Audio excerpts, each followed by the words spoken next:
Tom, just in terms of what the Prime Minister did say yesterday, and we had a whole slew of cabinet ministers answering questions in the last 24 hours or so, the Prime Minister was very kind of clever, I suppose, in his wording, in that he didn't admit any wrongdoing yesterday. He apologised for the perception that there might have been mistakes. Absolutely. He left the room open to say that, for example, Sue Gray could find that this was a party, and yet he would still be able to get away with saying that he thought it wasn't. Not that it wasn't a party, but that it was his perception that it was not a party. Thereby, when Sue Gray's report comes out, we expect early next week, it could well say that this was a party, and the Prime Minister could continue to say, well, that's news to me. I thought this was a work gathering in my garden that I attended for 25 minutes. Now, how much the people of Britain believe that excuse, and to be fair, it is an excuse, I think is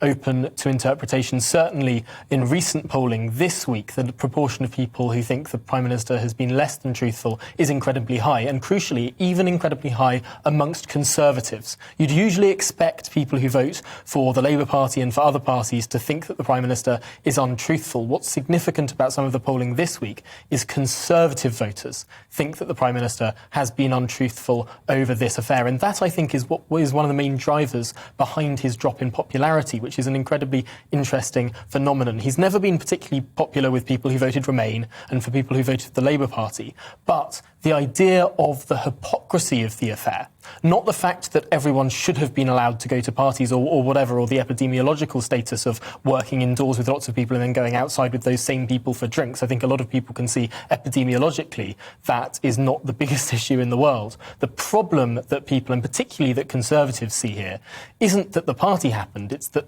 other people were forbidden from doing that same thing.